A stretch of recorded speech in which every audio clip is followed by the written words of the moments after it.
السلام علیکم ورحمۃ اللہ وبرکاتہ۔ بسم اللہ الرحمن الرحیم۔ شروع اللہ کے نام سے جو بہت بڑا مہربان اور رحم کرنے والا ہے۔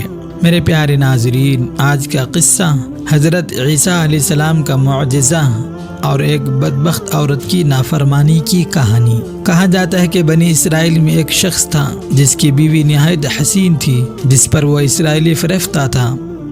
چنانچہ جب اس عورت کا انتقال ہو گیا تو اس اسرائیلی کو بڑا شوق اور صدمہ ہوا، اور ایک مدت تک وہ اس عورت کی قبر پر بیٹھا روتا رہا۔ اتفاقاً حضرت عیسیٰ علیہ السلام کا ادھر سے گزر ہوا تو انہوں نے اس اسرائیلی کو پریشان حال دیکھ کر اس کا سبب معلوم کیا۔ جب اسرائیلی نے پوچھا، واقعہ بیان کیا، تو حضرت عیسیٰ علیہ السلام نے دریافت فرمایا، کیا تو چاہتا ہے کہ میں اس کو تیرے لیے زندہ کر دوں؟ اس نے عرض کیا کہ ہاں حضور، یہی میں چاہتا ہوں۔ چنانچہ جب حضرت عیسیٰ علیہ السلام نے اس قبر کے مردہ کو آواز دی تو قبر سے ایک حبشی غلام، جس کے ناک کے نتن، آنکھوں اور جسم کے دوسرے سوراخوں سے آگ کی لپٹیں اٹھ رہی تھی۔ حضرت عیسیٰ علیہ السلام کو دیکھتے ہی غلام نے کلمہ پڑھا کہ لا الہ الا اللہ عیسیٰ روح اللہ۔ اسرائیلی نے یہ دیکھ کر عرض کیا، حضور مجھ سے غلطی ہو گئی، میری بیوی کی قبر تو دوسری ہے۔ یہ سن کر حضرت عیسیٰ علیہ السلام نے حبشی کو حکم دیا کہ تو اپنی قبر پر واپس ہو جا۔ چنانچہ وہ مردہ ہو کر گر گیا اور اس کی قبر کو مٹی سے چھپا دیا گیا۔ پھر حضرت عیسیٰ علیہ السلام نے اس دوسری قبر کی جانب توجہ فرمائی اور حکم دیا کہ اے صاحب قبر، اللہ کے حکم سے زندہ ہو جا۔ چنانچہ قبر پھٹی اور اس سے ایک عورت سر سے گرد و غبار جھاڑتی ہوئی باہر آ گئی، جس کو دیکھ کر اسرائیلی نے بولا کہ یا روح اللہ، میری بیوی یہی ہے۔ اور حضرت عیسیٰ علیہ السلام کے حکم سے وہ اسرائیلی اپنی بیوی کو ہمراہ لے کر واپس ہونے لگا، مگر بہت عرصے سے جگا ہوا تھا، اس لیے اس پر نیند کا غلبہ ہو گیا، اور اس نے بیوی سے کہا کہ تیری قبر پر گریہ زاری اور بیداری نے مجھے ہلاک کر دیا ہے، اس لیے میں چاہتا ہوں کہ کچھ دیر آرام کر لوں۔ بیوی کہنے لگی کہ ہاں، آپ آرام کر لیجئے۔ چنانچہ وہ اسرائیلی بیوی کے زانوں پر سر رکھ کر سو گیا۔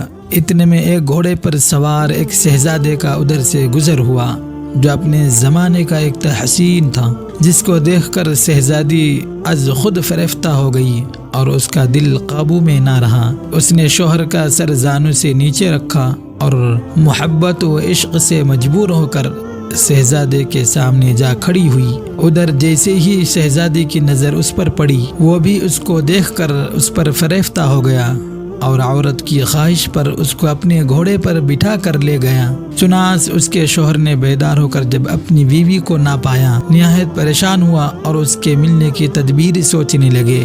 سوچتے سوچتے آخر اس کے قدم کے نشان پر چل کر اپنی بیوی کو تلاش کر لیا، جو شہزادے کے پاس پہنچ چکی تھی۔ اس کو دیکھ کر اسرائیلی نے شہزادے سے عرض کیا کہ یہ میری بیوی ہے، آپ اس کو چھوڑ دیجئے۔ ابھی شہزادہ کچھ کہنے بھی نہ پایا تھا کہ اس عورت نے کہا، میں تیری بیوی نہیں ہوں۔ یہ سن کر شہزادہ اسرائیل سے کہنے لگا، کیا مجھ سے میری لونڈی کو لینا چاہتا ہے؟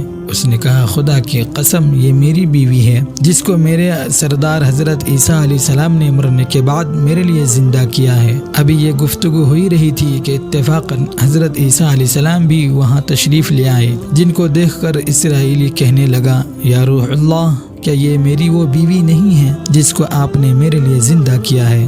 حضرت عیسیٰ علیہ السلام نے فرمایا کہ ہاں، یہ وہی ہے۔ یہ سن کر عورت کہنے لگی کہ یا روح اللہ، یہ شخص جھوٹا ہے، میں تو اس شہزادے کی لونڈی ہوں۔ حضرت عیسیٰ علیہ السلام نے فرمایا، کیا تو وہ عورت نہیں جس کو میں نے اللہ تعالیٰ کے حکم سے زندہ کیا ہے؟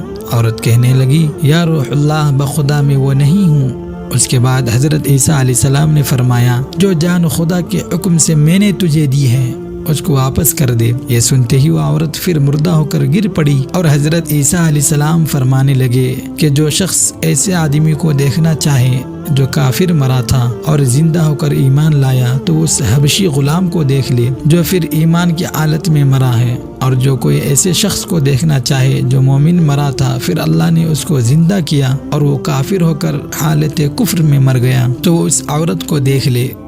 اس واقعے کو دیکھ کر اسرائیلی قسم کھائی اب کبھی نکاح نہ کروں گا اور میدانوں کی طرف نکل گیا جہاں اللہ تعالیٰ کی عبادت میں مصروف رہ کر اسے موت آ گئی۔ اللہ تعالیٰ اس پر رحم فرمائے۔ میرے پیارے ناظرین، نبی اور رسول کے اقرار و انکار کا نتیجہ اس حکایت سے ظاہر ہوتا ہے اور سبق ملتا ہے کہ کامیابی اپنے نبی کریم صلی اللہ علیہ وسلم کی اطاعت و محبت سے ہی مل سکتی ہے۔ چنانچہ ہمیں بھی چاہیے کہ ہر حال میں اپنے نبی کریم صلی اللہ علیہ وسلم کی اطاعت کو سامنے رکھے، چاہے دل مانے یا نہ مانے، لیکن نبی کریم صلی اللہ علیہ وسلم کے طریقوں کو لازمی اپنایا جائے۔